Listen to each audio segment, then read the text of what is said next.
श्री सनातन जी हर समय 5 वर्ष की अवस्था में रहते हैं और कोई वस्त्र नहीं धारण करते, दिगंबर। दिग माने दिशाएं, दिशाएं ही जिनकी अंबर है, अर्थात नग्न अवस्था में रहते हैं। ये वर्णन करते हैं कि एकादशी व्रत को हरितोष व्रत कहते हैं। भगवान की प्रसन्नता के लिए, हरिजू की प्रसन्नता के लिए एकादशी व्रत रहा जाता है। प्रायः समस्त वैष्णव जन रहते हैं। जो रसिक जन प्रियाजू के चरणों के अनन्य हैं, उनका एक ही व्रत है, श्यामा श्याम की 8 पहर उपासना करते हुए अपने मन वृत्ति को श्यामा श्याम में समर्पित करना। पर जो एकादशी व्रत रहते हैं परम धन्य है, वो हरितोष व्रत है। अब एकादशी व्रत का नियम क्या है और कैसे एकादशी व्रत का फल मिलता है, कई बार चर्चा हुई। बहुत सुंदर शास्त्र प्रमाण के अनुसार श्री सनातन मुनि बोल रहे हैं, जिसे एकादशी रहनी हो और एकादशी का फल प्राप्त करना हो, उसको 3 दिन, एक तो दशमी और एक द्वादशी और फिर बीच में एकादशी, उसको 3 दिन संयम में रहना होता है, तब बीच की एकादशी का उसे फल प्राप्त होता है। जिसे एकादशी व्रत रहना हो उसका नियम है कि दशमी के दिन कांसे के पात्र का त्याग करें। वैष्णव सिद्धांत है कि कभी जिसमें मांस बना उस रसोई का भोजन न ग्रहण करे। मसूर की दाल, चना की दाल, कोदों और कोई भी शाक, शहद, दूसरों का अन्न, दोबारा भोजन और मैथुन, ये दशमी के दिन त्याग दे। एक बार दशमी के दिन भोजन करे 24 घंटे में, क्योंकि एकादशी रहना है। कांसे का पात्र, जिस रसोई में मांस बना उसके भोजन का त्याग, मसूर की दाल, चना, कोदो, शाक, मधु अर्थात शहद और दूसरे के द्वारा दिया हुआ भोजन और दोबारा भोजन और मैथुन क्रिया, इनका दशमी के दिन कभी भी प्रयोग ना करें। इन 10 वस्तुओं से वैष्णव दूर रहे दशमी के दिन। फिर एकादशी के व्रत में,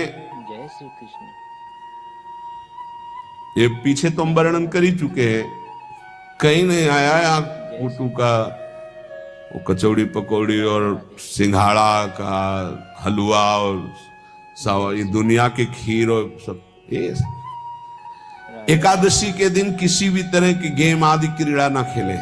जैसे अब आज व्रत है तो बैठे हैं अपना मोबाइल में गेम खेल रहे हैं, ऐसा कोई भी क्रीड़ा नहीं, द्यूत क्रीड़ा, किसी भी तरह का गेम, ये सब खेल नहीं। एकादशी के दिन उपासक को चाहिए कि वो किसी भी तरह की क्रीड़ा, मनोरंजन बिल्कुल नहीं, नींद नहीं लेनी उसको, न दिन में न रात में। एकादशी व्रत, और प्रायः पुराने महापुरुषों ने ऐसा किया है। रामदास जी डाकोर के रात में जाते थे, रणछोड़ भगवान के यहाँ कीर्तन करते थे जाकर, तभी तो भगवान उनके कीर्तन पर, उनकी भक्ति पर रीछ कर गाड़ी में बैठकर उनके साथ आए थे। पूरी रात जगकर कीर्तन करना, और दिन में तो सोना ही निषेध है, पान खाना निषेध है। एकादशी को बिल्कुल नहीं। जो व्रत रह रहे, वृक्ष से तोड़कर जो दतून की जाती है, एकादशी के दिन नहीं। दूसरे की निंदा करना, चर्चा करना नहीं, अर्थात अधिकतर मौन व्रत धारण करे एकादशी के दिन। चुगली करना, कोई चोरी करना, वाणी से, शरीर से, मन से किसी को दुख पहुंचाना, भोग करना, मैथुन करना,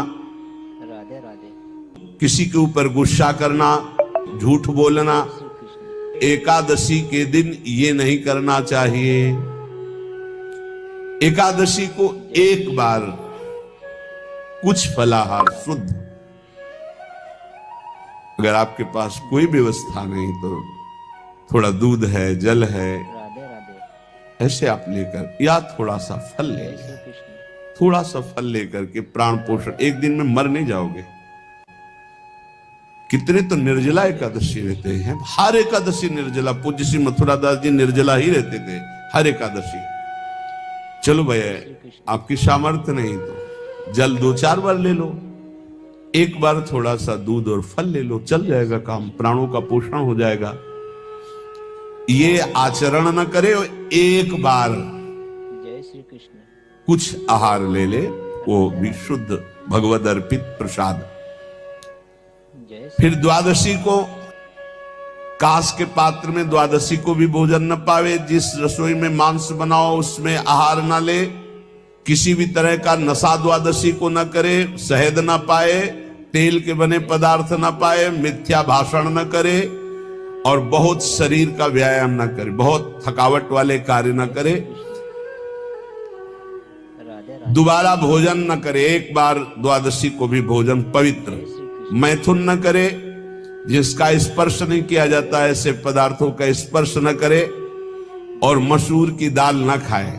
द्वादशी को जो इन नियमों का पालन करता है, दशमी द्वादशी ऐसे और एकादशी ऐसे, तब उसे एकादशी व्रत का फल प्राप्त होता है। जय श्री कृष्ण। उपासक को चाहिए राधे राधे कि इन नियमों से व्रत का अनुष्ठान करे, मनमानी आचरण न करे। सबसे प्रार्थना जो एकादशी रहते हो, राधे राधे हरितोष व्रत इसे कहते हैं, भगवान की प्रसन्नता के लिए रहा जाता है, रहना चाहिए। जो अपनी आचार्य परंपरा में हैं जैसे, जिनका सिद्धांत है, पर रहने का सिद्धांत ये श्री सनत कुमार जी वर्णन, श्री सनक जी महाराज, ये सनत कुमार जी वर्णन की।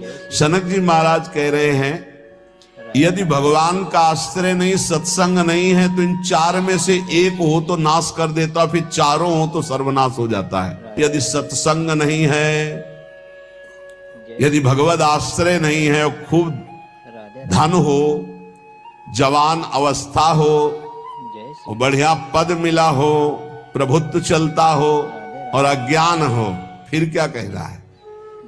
बोले ये चारों जहां मौजूद होते हैं वहां सर्वनाश का खेल शुरू हो जाता है। अगर इनमें से एक हो तो सर्वनाश करने में पर्याप्त है, और अगर चारों हो तो फिर क्या कहना है? जवान हो, खूब रुपया पैसा हो, कोई पद हो, कोई अधिकार हो बड़ा, फिर और अज्ञानी हो, तो बोले एक नाश कर देगा, फिर चारों तो नाश ही कर देंगे। अगर सत्संगी है तो ये चारों महान कार्य कर देंगे। जवान है, खूब दूसरों की सेवा, मेहनत पूर्वक धन संपत्ति कमाकर माता पिता की सेवा, परिवार की सेवा।